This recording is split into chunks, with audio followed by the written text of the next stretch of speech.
In the beginning, it is a lot of work for you to rock through and to get used to, but it's such a worth it kind of work that becomes muscle memory and so much easier that really ultimately having locks is super easy in that capacity. So if you don't know, my name is Shane Fallon. This is where we talk about hair. I've been studying hair since 2006, and I first started wearing locks on my head and studying locks back in '99. So you can imagine I might have a little info for you. In those beginning stages of locks, man, we go through a whole lot of different things, right? And as we're going through all of these different stages, it doesn't matter how you start your locks, no matter what, they're gonna get fuzzy. You can start them insta-locks with crochet hook, insta-locks, they're not instant, but we have effectively brought you through about 7 months of vigorous palm rolling and fluffing up and creating locks. We have shoved into this quick 1-day process of giving you crochet locks. But if you start freeform, or you start the slow and low way, or maybe you started with twist and lock, no matter what, they're gonna get like really fluffy and really fuzzy. And it's gonna have like this Mother Mary halo, I usually say. It's like the locks even have little halos around them, and then your head kind of has this little halo around it too. It's kind of cute. In these beginning stages, no matter what, we're gonna go through all of those fuzzy stages. The thing is, when we have instant locks, we have effectively brought you through months of palm rolling by creating locks with crochet hook. When we're up here palm rolling these really tight woven together locks, we're most likely breaking some hairs in there because everything's so tight. And so when you're doing this kind of thing vigorously, it's gonna really break a lot of that shit up. And so we kind of want to just leave stuff alone with the crochet as far as that whole tight roughing palm rolling thing goes, especially in the very beginning when you leave the loctician really tight. You don't want to be up there palm rolling. Your main job in the beginning is separation all the time, making sure that when you're shampooing that you're rinsing really, really well, and then coming through with whatever regimen that is and creating a good foundational regimen of taking care of your locks that will carry through the whole rest of your lock journey. So that's why it seems like it's a whole lot, but really, if you get used to those things that you're doing, I'm imploring you to add a couple more things in. By that time, you're probably not so tight with a crochet hook that you can add things in like palm rolling, or to stress that they are necessary to do. Some things you kind of gotta gauge a little bit and think, how is this gonna react to what I've created here? If we're in the middle of back combing and palm rolling and starting our own locks at home, then by gosh, we should be separating all of the time, palm rolling daily through everything, maybe even going through and back combing some parts and tightening some stuff up, and kind of like you're forming stuff. And so we're constantly up there doing that. That palm rolling is a lot more necessary with these big fluffy bits looking like Sideshow Bob or whatever coming through the screen with these big fluffy bits that we're palm rolling. That's part of the equation, is that those are moving those hairs and knots around. You might even be up there with a comb, back combing certain spots together.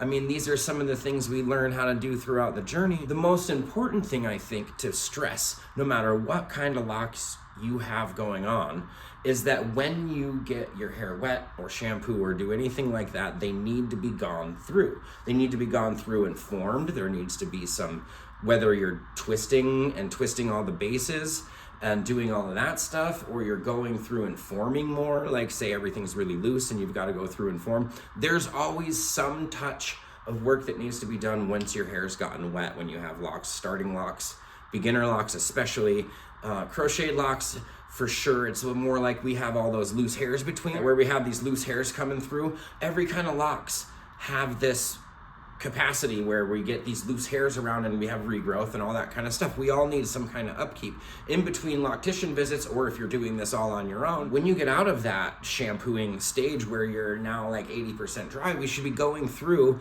and separating each lock out and spiraling the hair around the base of each lock and creating this nice separation and makeshift twist and lock maintenance in a sense. It's very rudimentary, but this is something that's like, if we're doing this on a constant basis, you'll never run into any of the big problems that you see with all that stuff. Happens if you're not paying attention to your locks.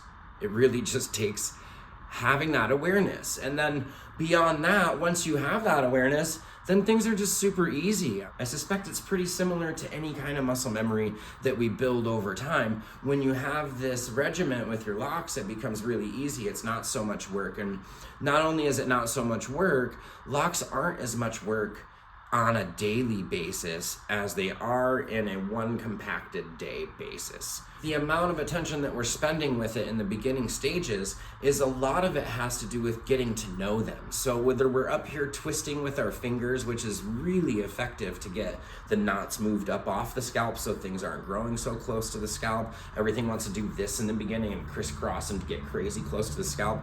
We utilize a comb and comb that up, but if you're up here twisting with your fingers all the time, oftentimes we see that the locks start to go about 3/4 of an inch, half inch to 3/4 of an inch up off the scalp. All the knots are up off the scalp and they're working effectively, squishy, happening, doing their own thing right there. So if we're up here doing some palm rolling, or maybe even just squishing them out and rolling them out. I don't say palm rolling vigorously, but when we get out of the shower, that palm roll, that shaping, that stretching out, that is a necessary thing to do. We just don't want to be breaking things. Hopefully that's understandable, right? Like going to a loctician and getting locks and doing all this stuff, and we don't know anything about them. I understand that, but it is your hair and you've woven it into a fabric now, and it creates itself by continuously growing into that fabric with our aiding. How does that happen with the least amount of damage, breakage, or pain to yourself, and be the most effective with it? And so we're hoping that we can track this and kind of figure that out a little bit for ourselves, as well as gaining information from different sources. And so hopefully that some of this information gets across to you, that in the beginning it is a lot of work for you to rock through and to get used to, but it's such a worth it kind of work that becomes muscle memory and so much easier, that really ultimately having locks is super easy in that capacity. The amount of work it takes in these beginning stages is going to pay off in the long run. And I know it can get frustrating in the beginning, and I know sometimes it can look crazy, and especially if you're going with the fluffy sideshow bob way, that can get super frustrating. And it's one of those things that it's just keep doing it. Don't shove wax into it trying to make it faster. Don't do any of that. Just keep it clean, keep it going, and keep moving it and working it until you've got what you want. And it's gonna work that way. And I understand that bubbles and bobbles happen, and all these crazy stages go on with them throughout that first beginning 8 months or whatever. There's so many different things that happen in there, and it's important to remember that there is something that we're working towards. And so whatever they're gonna do, and you're aiding that along. So gaining that relationship in the beginning stages is why it's really important, because then later on you have that relationship with each lock and you know what's going on with them. Not only that, you're probably doing it mostly out of habit. The things that you think are really hard to build up doing right now, they become just part of the normal routine. The few things that save me in the beginning are finger brushing through day and night, getting through there and really separating everything. If it gets to the point where you need to separate it right away. Don't wait. Just get in there and do it.